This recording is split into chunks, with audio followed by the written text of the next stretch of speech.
live from across the desert Southwest with your latest local coverage. This is 13 on Your Side, live at 10. Good evening. Thanks for joining us on 13 on Your Side. I'm, of course, Nylander. It's been exactly 1 year since a Harrier jet crashed into a quiet neighborhood in Imperial. Although several homes were damaged, luckily no one was injured. Today, we were finally able to get some answers on the investigation and what caused that crash to happen. 13 on Your Side reporter Melrose Bosco went to Marine Corps Air Station Miramar to talk to officials there, and she has this full story. 1 year ago, this was the site in Imperial that can be seen for miles. A Harrier jet crashed into a neighborhood on the east side. The Marine Corps got answers a couple of months ago as to why the jet crashed. After nearly a year, the U.S. Marine Corps has completed a thorough investigation of what happened a year ago when that Harrier crashed in Imperial. He received an oil light indicator initially, which he began to perform the appropriate remedial action for. In doing so, he received a second light indicator, similar to lights you would receive in your own personal vehicle, and had to respond to that. The pilot's response was to eject. So while attempting to remediate these issues and a safe landing into the El Centro, the engine ultimately failed on him, causing him to eject from the aircraft. Huge pieces of the jet crashed into a handful of homes. Fortunately, no one was hurt. Families were inside their homes when the pieces slammed into their homes, and the pilot, who was found on the street, came away from the crash okay. The pilot is doing well. He was safe the same day, and he walked away with minor injuries that are typical of ejecting from the aircraft, and he continues to be a pilot today. Selena says he was on a routine exercise attempting to land at Naval Air Facility in El Centro. Safety is always our main concern, and because of tireless efforts of Marines and sailors, high-quality training, and strong leadership, mishaps like these remain a rare occurrence. On board Marine Corps Air Station Miramar, Melrose Bosco. The trial for Robert Moore III continues. He was charged with the premeditated second-degree murder of Jose Orihuel back in November of 2013. According to state prosecutor, Orihuel's girlfriend, Bernice Ortiz, witnessed Orihuel grabbing a gun before confronting Moore, who was waiting outside his home. Ortiz admits to hiding the gun before police arrived to the scene. In a recorded interview that was played in court today, Ortiz says Orihuel owed Moore $500 he borrowed a year prior to the shooting. That trial will continue through next week, and we'll bring you updates as that case moves forward. And summer months in the desert Southwest can get hot and dangerously hot. That's why it's very important to remember your pets before leaving home for the day. Reps from the Humane Society of Yuma encourage keeping your furry loved ones indoors, but if you have to leave your pet outside, keeping a kiddie pool in the shade can help your pet stay cool. They need something to cool down in, regardless of the shade. Also, another thing that people tend to forget is if you have a metal water bowl, to change it out for a plastic one. And never leave your pet inside your car. On an 80-degree day, it only takes a few minutes for indoor temps to reach 105 and can get higher than that. So that brings us to our topic of the day. 13 on Your Side earlier, we want to know your thoughts. We asked you, what steps do you take to make sure your pets stay cool, especially during these hot summer months? Anthony told us he provided them with shade, misting system if they need to be outside, and tries to keep them inside whenever possible, and always makes sure they have clean water inside and outside. And Anna also says she puts an AC unit in her house.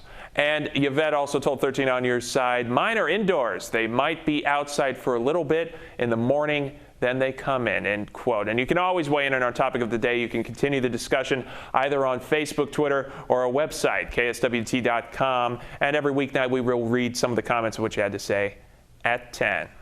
And in other news about animals, today is National Hug Your Cat Day. Scientists have found that cat owners are 30% less likely to die from a heart attack, and cats boast many forms of therapy to children with disorders, including autism. June is also Adopt a Cat Month, and experts say right now, especially in Yuma County, is a good time to adopt. We see an abundance of cats this time of year. It's what we call kitten season. We get a lot of litters of kittens in here, so this time of year particularly, we have a ton of cats, and finding them homes, I mean, it's a challenge. And starting today, the Humane Society of Yuma has an incentive for cat adoptions. Any feline friend older than 6 months is free. And businesses and drivers can finally rest easy in San Luis as a major downtown construction project comes to an end. City engineers say these blocked roadways will be reopened tonight after nearly a year of rerouting cars. Arizona Department of Transportation provided a majority of the roughly $12 million effort. Cause for construction was to redirect traffic flow going in and out of Mexico away from Main Street. It's intended to help boost the business district by providing easier access and making space strictly for parking and shopping. It's a great change because before people driving in and out of Mexico wouldn't have a place to park to do their shopping. They would just pass through. So I hope that what they've done will improve that. And the new design will not only ease traffic congestion in downtown San Luis, but improve the aesthetics with landscaping and benches. And there is a new poll in a Pew Research Center survey finds that 73% of Americans say immigrants living in the U.S. without documentation should be allowed to stay and have legal status. The poll says 56% of Republicans agree that immigrants living here illegally should be able to stay as long as they meet certain criteria. Still, 63% of Republicans also say they believe immigrants in the country illegally are a burden. Local attorney Bianca Santorini says the important factor is that the poll is based on people who are already living here. I do think that because of the unique demographics of Yuma, we probably have very polar opinions, about this issue. We have people here that have very close ties to, immediately across the border, and then people who are a lot of even foreign nationals themselves. Doug Ducey will ask voters to help fund education. He will ask voters to allow more money to be taken out of Arizona's multi-billion-dollar trust land account to help boost K through 12 education funding. The plan the governor announced today would funnel about $1.8 billion in new cash into the state schools over 5 years and smaller amounts in the following 5 years. Schools would get between $320 million and $375 million in extra state funding in each of the first 5 years if voters give the okay in 2016. So schools would get about a $300 boost from the $3,400 per student they now get at this time. Live from across the desert Southwest, this is 13 on Your Side. Chief Meteorologist Nick Maruziak, you know what? Director said, hey, you got to check this out. This moon is awesome, and certainly I'm going to stay back a little bit and just enjoy it with you as you see a few clouds streaming across the center of the moon. Now, it's a totally different story in the tropics. We are looking at another system out there, and that system will affect this weekend's weather. We're going to talk about what to expect for this weekend and beyond coming up in a little bit. Let's send it over to Chorus. Thanks, Nick. That moon's rather spooky right now. And there's been another massive data breach in the nation's capital. Homeland Security officials say Chinese hackers broke into U.S. government computer networks and compromised the information of at least 4 million federal workers. CBS's Craig Boswell has the latest details from Washington. The breach of federal computer systems was first detected back in April. Hackers, believed to be based in China, accessed computers in the Office of Personnel Management, which handles federal employee records and the Interior Department. In all, the breach exposed the personally identifiable information of 4 million current and former federal employees, including details about job assignments, training and performance ratings, data that could be used to blackmail employees with access to classified information. In a statement, the FBI said, "We take all potential threats to public and private sector systems seriously and will continue to investigate and hold accountable those who pose a threat in cyberspace." Last year, hackers broke into the computer systems of 2 government contractors that handled background checks for government employees. A new government security system known as Einstein was used to confirm this latest hack, but it's not clear why it didn't detect the breach sooner. Craig Boswell, CBS News, Washington. The Office of Personnel Management is in the process of notifying those affected by the breach and is offering credit monitoring and identity theft insurance for 18 months. And rescuers in China cut holes in the hull of the cruise ship that overturned in the Yangtze River late on Monday. But they didn't see or hear any signs of life. 77 people are confirmed dead and hundreds are still unaccounted for. Only 14 people are known to have survived this disaster. David McKenzie is covering the search and recovery efforts from China, and he's got a close view of that in this story. Passing through the final military checkpoint, we're getting an up-close look at the frantic rescue efforts on the Yangtze River. We're heading to the staging area of the search and rescue on a government trip, and we're going through to a boat to try and get a sense of just the sheer scale of this rescue effort is to try find survivors.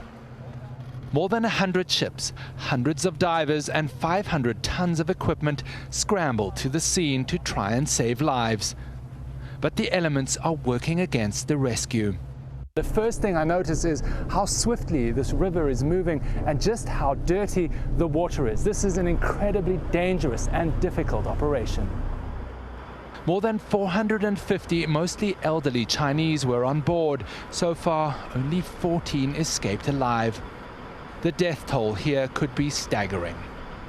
This is quite an extraordinary scene. We're approaching the Eastern Star, and you can see the rescuers on top of the hull, clambering on, drilling into the hull, trying to find any sign of life. They've been cutting into the hull in a last-ditch effort to pull survivors out, but they've had no signs of life, and hope is fading fast. They're giving the rescue operation 72 hours out of respect for the families, but soon they'll have to take more drastic steps. You see these giant cranes, they will overturn the ship and they will try to bring out the bodies of the hundreds who are still missing. As we leave the scene of the search and rescue operation, you can't help thinking of the families. Hundreds of them come from all over this region of China with some kind of hope that their loved ones are alive. But as they ready the tents to receive the souls from the Eastern Star, the days ahead will be grim indeed. David McKenzie, CNN on the Yangtze River.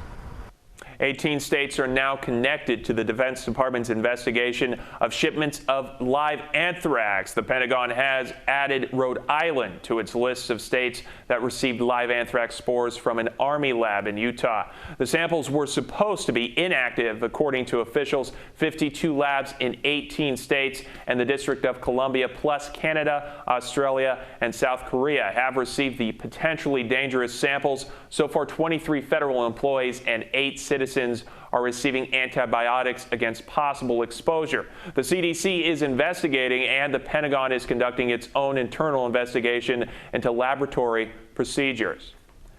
And we're learning new details about a series of foiled terror attacks in Boston. An activist known for organizing anti-Islamic events is speaking out after learning she was the target of a beheading. Polo Sandoval has more on Pamela Geller and a look at the suspected homegrown extremists who allegedly planned to kill her. Our first look at the man police say plotted several terror attacks inspired by radical Islam.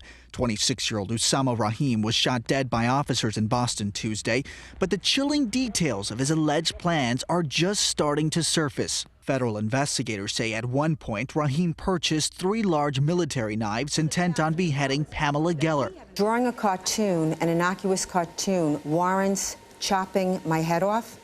Geller is an activist known for organizing a controversial Mohammed drawing contest in Garland, Texas last month. A failed attempt by 2 armed men to storm the event led to concerns over Geller's safety. I'm under 24-hour guard now, so that's dramatically changed. Court documents reveal Rahim turned his attention away from Geller and set his sights on police in Massachusetts instead. Law enforcement officials say a recorded phone conversation between Rahim and an associate, David Wright, suggested he had the weapons and desire to go after the so-called boys in blue. That was reportedly because they were easier to access. I think it was imminent. I think, we picked up information that he was heading out. Obviously, we knew he had access to 3 large knives. FBI agents fear Rahim could just be the latest in a long line of U.S.-based ISIS sympathizers who are driven by the terror group's social media posts, and which is making the threat of domestic attacks more likely. I'm Polo Sandoval reporting. And coming up after the break, one local police officer saves a child's life while he was off duty. We're going to have that full story for you coming up. 13 on your side. It's going to be right back. Live from across the desert Southwest, this is 13 on your side.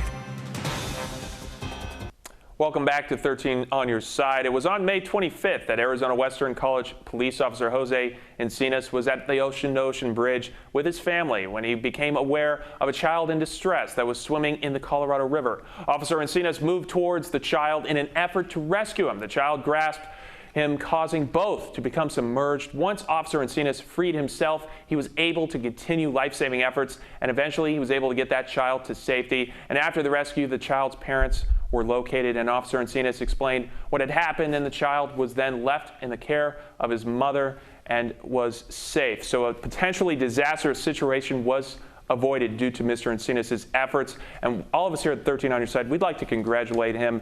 And on a personal note, I've got to meet him while doing stories, and I can tell you he is a wonderful man. He's a great person, so we thank you. And also in Arizona, an Arizona man was stung thousands of times by bees yesterday. He is still in the hospital with what officials say is twice the lethal dose of venom. Lauren Raymer has the story. When they arrived on scene, fire crews knew this was no ordinary bee call and suited up, preparing for action. Fire crews say the man, who's in his 80s, tried to run away but only made it to the front of the house before collapsing. He was taken to the hospital and had some 2,000 stingers removed. Some of the responding Golder Ranch firefighters and Oro Valley police officers were also stung. They say cases this severe are rare and very dangerous. What we recommend is, again, get out of there as fast as you can, run away, protect your face, protect your eyes as best you can, but get yourself inside, either in your car or inside a structure, somewhere where you can get away from the bees as fast as you can. And coming up after the break, our chief meteorologist, Nick Maruziak, he's going to have your full weather forecast. What's coming up the week ahead? He'll let you know right after this break. Don't go anywhere. Live from across the desert Southwest, this is 13 on your side. Welcome back. It turns out September's White House intruder not only had a knife in his hand, but a huge cache of weapons stashed in his car. Authorities say Omar Gonzalez managed to jump the fence, cross the lawn, enter the front door, and make it into the green room. New photos and a memo filed in U.S. District Court detail what was found in his car, parked just 1 mile away from the White House. Investigators found hundreds of rounds of ammunition, a machete, several tomahawks designed for throwing, and multiple knives. Meanwhile, the U.S. Attorney's Office is recommending a prison sentence of 21 months for Gonzalez. It says he, quote, needlessly endangered White House occupants, Secret Service officers, and civilians in the vicinity. The U.S. Army veteran has a history of mental illness, including post-traumatic stress disorder. He told Secret Service agents he was attempting to tell the president the atmosphere was collapsing. The sentencing was originally set for June 8th, but has since been delayed. And in other news, a massive sale is causing a massive headache for Southwest Airlines. The airline launched a 3-day sale on Tuesday. Some one-way ticket prices are as low as $49. High demand for the tickets crashed the site by Wednesday afternoon around 4 p.m. Eastern time. The company tweeted that all hands are on deck to resolve the site issue. 8 hours later, the site was still down. A Southwest representative apologized, saying customer response exceeded their expectations. Travelers were encouraged to call the 800 number for help. Current travelers were also affected. Some reported online check-in for flights was unavailable. The sale is supposed to end at midnight tonight. Southwest announced today what it will extend the sale till tomorrow. And you won't be hearing certain songs by Justin Bieber or Celine Dion so often in Walmart stores anymore. At the retailer's annual shareholder meeting yesterday, executives detailed changes employees can expect aimed at improving worker morale. The change that got the biggest response, a promise to stop playing a CD that has apparently been on a loop in the stores. Celine Dion and Justin Bieber are featured prominently on that CD, and stores and distribution centers will soon have something called Walmart Radio. which features a DJ spinning tunes that are pumped through the stores. Other changes include a more relaxed dress code, a change in store temperatures, and perhaps most importantly, a raise in the minimum wage to $10 an hour by next year. And Justin Bieber was found guilty today of assault and careless driving. The charges stemmed from Bieber's August arrest after his ATV collided with a minivan in Ontario. He was fined an equivalent of $600 for the careless driving charge. For the assault citation, he got an absolute discharge, which is a guilty plea with no registered criminal conviction. This isn't the Bieb's first brush with the law. However, he pleaded guilty last year to careless driving and resisting arrest in a Miami DUI case. A month earlier, he got hit with 2 years probation and more than $80,000 fines for egging his neighbor's home. And one all-female college is now changing their rules a little bit to be more inclusive. That story's coming up next. 13 on your side. We'll be right back. Don't go anywhere. Meteorologist Nick Maruziak, and look at the moon here. I'm going to step off because you know what? I can only ruin this with my mug. So I'm going to take a step back and just enjoy the beauty of nature. And you know what? This is something that you got to love outside. A few clouds, a nice shot of the moon. We're going to see a few clouds in our 7-day as well, mostly towards next week. But again, it looks to be a pretty fantastic weekend ahead. Now, I'm planning to take a week off here, so I will see you in about a week. Have a good one, everyone. Bernard College, an elite women's school in New York City, says it will now accept transgender women. This means admission will be granted to applicants that consistently live and identify as women regardless of gender. Bernard's president told the New York Times the decision came after more than a year of discussions. Transgender men who were born female will not be able to apply for admission. The college has been affiliated with Columbia University for decades. That's going to do it for this edition of 13 on Your Side. I hope you enjoyed all the news we brought you. I'm, of course, Nylander. We'll see you here again tomorrow. Take care of yourselves.